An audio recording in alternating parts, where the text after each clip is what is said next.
Hi everyone, my name is Gordon Brown and I'm going to be presenting this Introduction to SYCL tutorial. I'm a Principal Software Engineer at Codably Software, where I'm a technical lead on the Compute CPU runtime and a contributor to the SYCL working group in Kronos. This tutorial is split up into 4 parts. Firstly, there is an introduction to SYCL, where I will cover the broad strokes of the programming model. Then we'll move on to topology discovery and queue configuration, where I'll cover how to discover what devices are available in your system and how to create a queue in order to start queuing work to it. After that, I will cover how to define kernel functions, the actual functions that will be compiled and run on your device. And then finally, I will cover how to manage data in SYCL using buffers and accessors. After each of these lectures, there will be an opportunity to ask questions, and then there will be a hands-on exercise to try out what you've learned. Experts from all 4 of the implementations of SYCL are also available on Slack throughout this tutorial to answer any questions and provide support. So let's get started with the introduction to SYCL. In this lecture, we're going to cover what the SYCL 1.1 specification is and what implementations there are, what the major features of SYCL are, what the components of a SYCL implementation are and what they do, the anatomy of a typical SYCL application, and finally where to find useful resources both for during this tutorial and for after if you wish to continue diving deeper into learning about SYCL. So first and foremost, what is SYCL? So SYCL can be described as a single source, high-level, standard C++ programming model that can target a wide range of heterogeneous platforms. Now that's quite a mouthful, so let's break that down and see what it all means. Firstly, SYCL is single source. What this means is unlike traditional C++ applications which have a single compilation path of a source file compiled into an object and then linked to create an executable, SYCL applications have 2 compilation phases, one for the host compiler and one for the device compiler. Unlike traditional heterogeneous programming models like OpenCL, which have 2 separate sources, one for the host application and one for the device code, SYCL has a single source file, containing both the host application code and the device code, all in C++. So how does this work?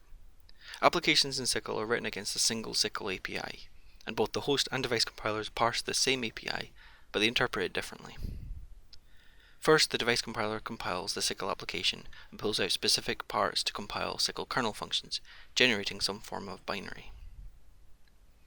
This is often a standard IR such as Spear or SpearV, but it can also be a proprietary IR such as PTX or even an ISA for a specific architecture. Then the host compiler compiles the same SYCL application but outputs a standard CPU binary, which will run on top of a SYCL runtime and queuing to OpenCL, or in some cases another backend. This is then linked with the binary generated by the device compiler to create a single executable that has both the host application code and the device code embedded inside. The one thing to note here is that there is always 2 compiler passes as I've described, but sometimes this is done by a single compiler driver. Next, SYCL is a high-level programming model. This means SYCL provides a number of high-level abstractions over common boilerplate code in OpenCL and other backends. This includes things like selecting devices, allocating and copying data, managing dependencies, scheduling, compiling kernels, and much more. To demonstrate this, here we have a comparison of equivalent applications in OpenCL in blue and one in SYCL in orange. One of the key goals of SYCL is to make simple things simple, make the most common behavior the default, but still provide access to more complex solutions if you need it. SYCL is also standard C++, which means unlike many other programming models and languages which require language extensions, pragmas, or keywords, SYCL doesn't require any of that. It's pure standard C++. This means that any SYCL application will compile and run using a SYCL library, even if there is no device compiler and no devices available in your system. In fact, this is a feature of SYCL. It's called the host device, and it's used for debugging kernel functions. Finally, SYCL targets a wide range of heterogeneous platforms. SYCL is designed to be able to target more devices than any other programming model.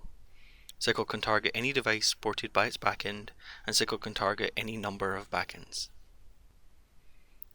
Now, the current SYCL 1.2.1 is tied to OpenCL as a backend.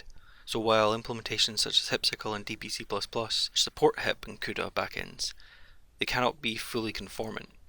However, as you will see in another presentation that I'm giving in IWOCL this year, SYCL 2020 more than meets the eye, SYCL 2020 is changing that. So what implementations are there, and which one is best for you?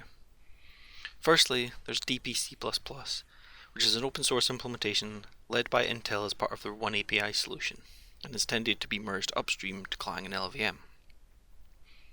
DPC++ supports OpenCL and now CUDA backends through its plugin API. Between these two backends, DPC++ supports Intel CPUs, GPUs, and FPGAs, as well as NVIDIA GPUs. Next we have Compute CPP, a commercial implementation developed by Codeplay and optimized for embedded, mobile, and automotive architectures. Compute CPP supports Intel CPUs and GPUs, ARM-Mali GPUs, the Renesas R-Car platforms, and experimental support for NVIDIA GPUs. Next up we have SYCL, which is an open source project led by Renan Kerial at Xilinx. SYCL supports any CPU through OpenMP and TBB, and also has experimental support for Xilinx FPGAs. Next again we have SYCL, which is another open source project led by Axel Alpe at the Heidelberg University. SYCL runs on top of ROCm and CUDA backends to provide support for AMD and NVIDIA GPUs, as well as support for any CPU via OpenMP. Finally, we have SYCLGTX, which is an early prototype implementation developed by Peter Zuzik, who is now at Codeplay. SYCLGTX is now largely used for experimenting with new features. So there are now many SYCL implementations to choose from, depending on which platform you're using. Many of these implementations also have their own extensions, so it's always worth checking these out, as many of these can be early indicators of what is to come in future revisions of the standard. For the hands-on exercises in this tutorial, we will provide instructions for how to use Compute CPP, DPC++, and SYCL. Next, we're going to look at what is in a SYCL implementation. First, every SYCL implementation must provide the standard SYCL API. This is a standard C++ template library that provides the features developers need to write SYCL applications. This same API is used for both host application code and device code. Next up is the SYCL runtime. This sits below the SYCL API and performs a number of functions. It loads and compiles kernels, it performs data dependency analysis, and it schedules all operations required to manage data and enqueue kernels to the backend. Next is the host device. The host device is an emulated SYCL device which guarantees the same execution and memory model as a regular SYCL device, but runs natively in the SYCL runtime. The host device can be used as a fallback and to debug kernel functions. Next up we have the backend API, such as OpenCL, that sits underneath the runtime and performs any commands enqueued to it for a particular device. The standard backend for SYCL 1.2.1 is OpenCL, but some implementations, as we've seen, support other backends. Finally, we have the device compiler. The SYCL device compiler is a standard C++ compiler which can parse and compile SYCL kernel functions and integrate with the SYCL runtime. The SYCL device compiler will output kernels in some binary format that can be consumed by a backend. This is often a standard IR such as Spear or SpearV, but can also be a proprietary IR like PTX, or an ISA for a particular architecture. Now we're going to look at what a typical SYCL application looks like. For this, we're going to look at how to create a simple vector add application. Now we're only going to touch on these concepts to give you an idea of how everything fits together, because we're going to dive much more further into these in later lectures. The first thing to do, like any library, is to include the header file. For SYCL, this is SYCL.hpp. SYCL.hpp includes the entire SYCL API, so that's everything you need to develop a SYCL application. We also import the CL-SYCL namespace here to reduce the verbosity for the slide code. Now that we've included the header file, the first thing we need to do is create a queue to enqueue work to. One of the simplest ways to do this is to construct a queue object, initializing it with a device selector. A device selector is a function object which describes a heuristic for scoring devices. When you pass a device selector to the queue constructor, it will look at all the devices available in the system, score them all according to this heuristic, and choose the one with the highest score. In this case, we're using the GPU selector, which is one of the standard selectors provided with the SYCL API, which will only choose GPU devices. You can also construct a default queue, which will use the default selector to choose a device. The default selector is another standard selector, but its heuristic is implementation defined. Next, we have to create a command group. In SYCL, a command group represents a single unit of work that is enqueued to a queue to be scheduled. A command group represents a command such as a kernel function, often an ND range, and accessors which describe the dependencies. To create a command group, you call the submit member function on the queue. This function takes a callable, which itself takes a reference to a handler object. This function acts as a factory for constructing a command group by associating dependencies through accessors and a command, such as a kernel function, with the handler object. Now we initialize some vectors for our inputs and outputs.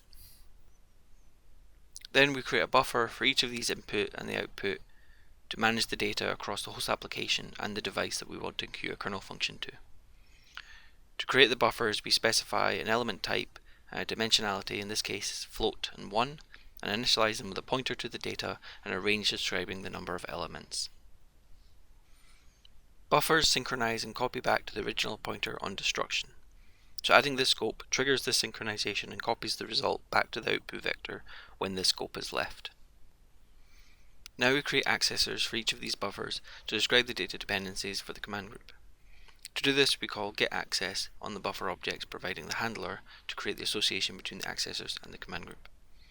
For the two input accessors, we specify the access mode read. This tells the command group that we are only reading from the input buffers and it should not copy back to them. For the output accessors, we specify the access mode write. This tells the command group that we are writing to it and it should copy back. Next, we define the kernel function itself. To do this, we call the parallel for member function on the handler object. We pass this a range to describe the range to invoke the kernel function over, and a lambda representing the kernel function itself, which takes an ID representing the current iteration. The kernel function performs a single vector add operation, reading and writing from the accessors, passing in the ID to the accessor subscript operators. This completes the application. If you were to compile and run this with proper initialized inputs, it would enqueue a kernel on the GPU and return the result to the output vector. You'll probably notice though that the parallel for function also takes a template parameter. This is used to name the lambda. Since C++ does not have a standard ABI for lambdas, this is required to allow the host and device compilers to communicate. SYCL kernel names also follow C++ ODR rules, so if your kernel is defined in a template context, the name too must be templated. Finally, one other thing to add, and an important one. The SYCL runtime manages errors by throwing exceptions. Some of these are thrown synchronously, and some of them are thrown asynchronously. In order to catch these, you must wrap SYCL application code in a try-catch block and provide an async handler to the queue. But I will explain more about this in this next lecture. So where to get started with SYCL? Firstly, you can visit the Kronos website to get the latest revisions of the specification. You can also check out the documentation provided one of the SYCL implementations that I described. Or you can also check out the SYCL.tech website, which provides news updates and blog posts about all things SYCL. This concludes the lecture on an introduction to SYCL. There should now be some time for us to answer any questions you have on this.